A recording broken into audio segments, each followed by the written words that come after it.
지수가 이렇게 횡보를 하고 있는 가운데 주가가 엄청나게 상승하고 있는 종목들이 있죠. 제 멤버십 추천주였던 토모큐브, 그리고 시어스 테크놀로지입니다.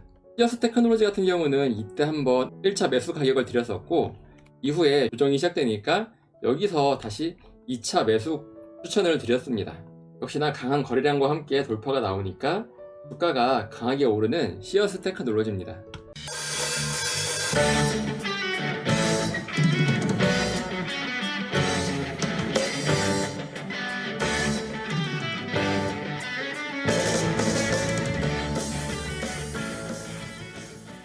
올투하이, 안녕하세요. 올바른 투자를 지향하는 올투입니다. 최근 국내 증시가 지속적으로 횡보를 이어가고 있습니다. 코스피 뿐만이 아니라 코스닥도 보시면 주가가 계속 횡보를 보이고 있죠. 이렇게 횡보를 보이다가 이제 방향성을 잡을 텐데요. 횡보를 보이다가 다시 지수가 강하게 상승을 한다면 이때는 2차 상승기라고 볼 수 있습니다. 그렇게 되면 이 앞에 있었던 1차 상승보다 훨씬 더 강한 상승이 나올 수도 있고요. 상승분이 어디까지 갈지는 아무도 알 수가 없습니다. 그러나 반대로 이 지지선을 깨고 내려온다면, 강한 음봉이 만들어지면서 깨고 내려온다면 그때부터는 커다란 조정이 시작될 것이기 때문에 항상 조심히 시장을 바라보셔야 합니다.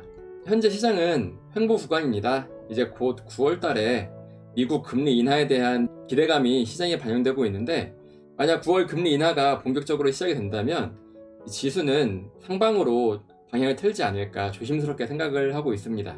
지수가 이렇게 횡보를 하고 있는 가운데 주가가 엄청나게 상승하고 있는 종목들이 있죠.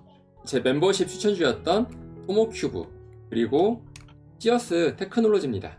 시어스 테크놀로지 같은 경우는 이때 한번 1차 매수 가격을 드렸었고, 이후에 조정이 시작되니까 여기서 다시 2차 매수 추천을 드렸습니다. 역시나 강한 거래량과 함께 돌파가 나오니까 주가가 강하게 오르는 시어스 테크놀로지입니다.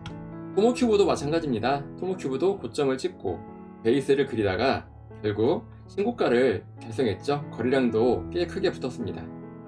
이렇게 베이스를 그리다가 거래량이 크게 붙으면서 돌파가 나온다면 그때부터는 주가가 강하게 상승할 수 있는 것입니다. 자, 그러면 이렇게 주가가 크게 올랐던 토모큐브 그리고 시어스 테크놀로지를 어떻게 주가가 이렇게 강하게 오를 것을 예상하고 추천을 드렸느냐, 그 공통점을 찾아보시면 됩니다. 이 둘의 공통점은 고점을 찍고 긴 시간 베이스를 그립니다. 이후 강한 거래량과 함께 ATH, 역사적 신고가 구간으로 들어갑니다. 이때는 반드시 강한 거래량이 뒷받침이 되어야 이 돌파가 성공적이라고 할 수 있겠습니다. 세 번째는 미래 성장성입니다. 이 기업들이 아무리 차트가 좋아도 미래 실적에 성장성이 없다면 주가는 오르다가 금방 무너지기 일쑤입니다. 하지만 토모큐브, 시어스 테크놀로지 같은 경우는 미래 성장성이 워낙에 훌륭한 기업이기 때문에 돌파가 나온 직후에 주가가 이렇게 강하게 오를 수 있는 것입니다. 그러면 구체적으로 이 토모큐브와 시어스 테크놀로지 다시 한번 살펴보겠습니다. 보시면 고점을 찍었습니다. 역사적 신고가 구간이죠. 앞에는 매물대가 전혀 없는 구간입니다. 이렇게 고점을 찍고 베이스를 그리는데, 이 베이스를 그릴 때는 거래량이 마르는 게 좋습니다. 거래량이 점차 감소하고 있죠. 그만큼 시장에 나올 수 있는 매도 물량이 없다는 뜻입니다. 그러다가 강하게 돌파가 나왔습니다. 돌파가 나온다는 얘기는 향후 주가가 위로 오를 가능성이 크다는 뜻입니다. 즉 주가 상승의 신호탄이라고 할 수 있습니다. 역시나 돌파가 나온 이후에 주가가 지속적으로 5일 이동 평균선을 따라서 오르고 있는 모습입니다. 토모큐브의 성장성을 보겠습니다. 기업 분석에 들어가면, 자 보세요. 성장성이 가파르게 오르고 있는 모습 보이시죠? 주식은 미래의 꿈을 먹고 삽니다. 과거의 실적이 아무리 우량해도 이후에 미래 성장률이 미비하거나 또는 감소한다면 이러한 기업들은 주가가 오르기 쉽지 않습니다. 그러나 과거의 실적이 미비했어도 향후 미래의 실적이 대폭 상승한다면 이러한 기대감을 반영해서 주가가 크게 오르는 것이 바로 주식시장의 특징입니다. 토모큐브 같은 경우는 25년, 26년, 27년에 대한 컨센서스가 나와 있지 않지만 과거의 실적 오름세를 보면 미래의 실적을 대략 예상해 볼 수 있겠습니다. 그래서 토모큐브를 추천을 드렸던 것이고요. 시어스 테크놀로지도 마찬가지입니다. 시어스 테크놀로지도 주가가 고점을 찍고 여기서부터 횡보를 지속했습니다. 이렇게 횡보를 지속할 때 중요한 점이 바로 RS 점수인데, 이 RS 점수라는 것은 얼마나 지수보다 강하냐라는 것입니다. 즉 시장이 좋을 때 주가는 더욱더 크게 오르고, 시장이 하락하거나 시장이 조정을 받을 때 주가는 상대적으로 덜 하락하거나 또는 횡보하거나 오히려 상승하면 RS 점수가 높다고 합니다. 즉, 시장보다 얼마나 강하냐를 나타내는 점수인데요. 이런 것을 알기 위해서는 지수 차트를 함께 봐야 합니다. 여기에서 추를 누르고 주를 업종으로 바꿉니다. 히어스 테크놀로지 같은 경우는 코스닥이기 때문에 코스닥을 추가합니다. 이렇게 하면 아래에 코스닥 차트가 추가가 되는데, 여러분이 보시는 것처럼 지수가 하락할 때는 그 하락폭이 무척 미비한 히어스 테크놀로지고요. 또 지수가 횡보를 할 때, 또 지수가 하락을 할 때 그 조정폭이 상당히 적은 시어스 테크놀로지입니다. 즉, 아주 높은 RS 점수를 갖고 있었다고 할 수 있고요. 이렇게 RS 점수가 높은 주식들은 시장이 다시 회복을 할 때 그 어느 종목보다 강하게 상승하는 특징이 있습니다. 특히 이런 횡보 구간을 뚫어내고 돌파가 나올 때 강한 거래량이 뒷받침이 되어준다면 이후 그 상승세가 무서운 경우가 많은데, 역시나 RS 점수가 높은 시어스 테크놀로지를 보니까 돌파가 나온 이후 계속 주가가 상승하고 있습니다. 지수는 여전히 횡보를 하고 있는데 말이죠. 여전히 RS 점수가 아주 높은 시어스 테크놀로지라고 할 수 있겠습니다. 히어스 테크놀로지의 실적을 보겠습니다. 기업 분석을 들어가면 보이시나요? 히어스 테크놀로지의 미래 성장성이 아주 가파르게 증가하고 있는 모습입니다. 주식시장은 이렇게 미래 실적이 좋은 기업들이 주가가 크게 오르는 특성이 있습니다. 왜냐하면 미래를 선반영하기 때문인데요. 따라서 26년, 27년 또는 28년, 29년 실적이 계속적으로 꾸준히 가파르게 오른다면 이런 기업들은 주가가 아주 크게 오를 수가 있겠습니다. 예를 들어 최근에 주가가 아주 강하게 오른 종목이 있죠. 삼양식품 같은 경우도 보시면 현재 주가가 150만원에서 160만원 선에 형성되어 있습니다. 아래는 코스피, 위에는 삼양식품 차트인데요. 삼양식품 주가를 보시면 지수가 이렇게 조정이 나올 때 지수보다 상대적으로 조정폭이 작습니다. 같은 기간을 보면 삼양식품의 주가는 오히려 더 올랐습니다. 그렇다는 얘기는 삼양식품 역시 RS 점수가 높다고 할 수 있겠고요. 이렇게 RS 점수가 높은 종목들은 시장이 반등할 때 주가가 크게 오릅니다. 그때 약 90만원 부근이었는데 현재는 155만원 부근에서 주가가 형성되어 있습니다. 삼양식품 역시 단순히 차트가 강한 것이 아닙니다. 이렇게 차트가 강한 종목들은 대부분 미래 성장성이 아주 훌륭합니다. 역시 기업 분석에 들어가 보면 삼양식품의 26년, 27년 매출이 꾸준히 가파르게 성장하는 모습을 알 수 있습니다. 그래서 이러한 미래 성장성을 반영해서 주가가 크게 오르고 있는 모습입니다. 최근에 저는 파이낸텍을 새롭게 매수했는데요.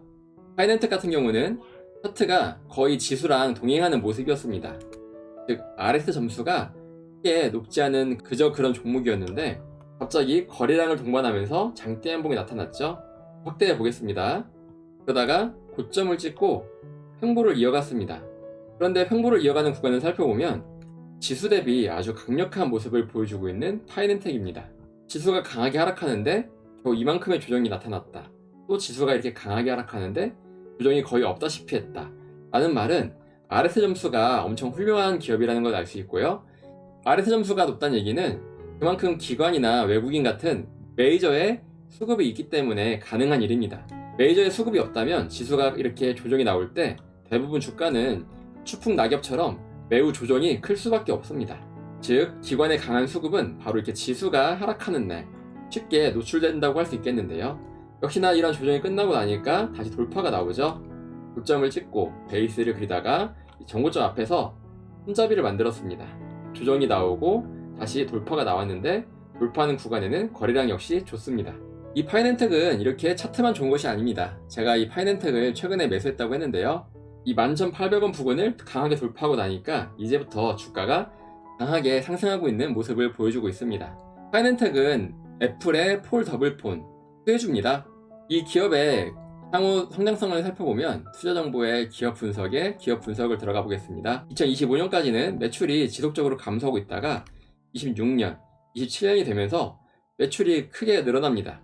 또 보시면 EPS, 주당 순이익이라고 할 수 있는 이 EPS가 아주 큰 폭으로 증가하고 있는 모습을 볼 수 있습니다.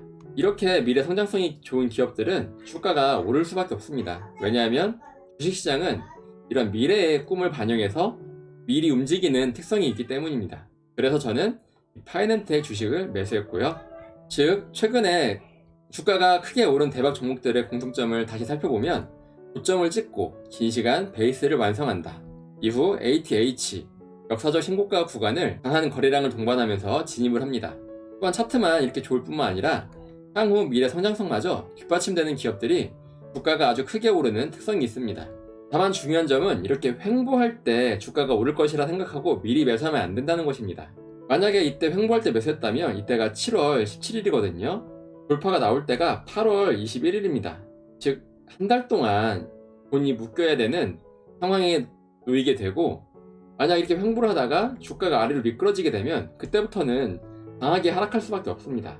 따라서 횡보하다가 돌파가 나오는 시점, 이때 매수를 해야만 기회비용도 아낄 수 있고 매수 시점부터 강한 수익을 누릴 수 있을 것입니다. 주가가 상승하는 기업들의 공통점 반드시 명심하셔서 훌륭한 투자 수익을 거두시길 기원합니다. 이상 올바른 투자를 지향하는 올투였습니다. 여러분의 올바른 투자를 기원합니다. 올투 채널을 구독해 주시면 각종 주식 투자 정보를 빠르게 접하실 수 있습니다. 이상 올바른 투자를 지향하는 올투였습니다. 여러분의 올바른 투자를 기원합니다. 올투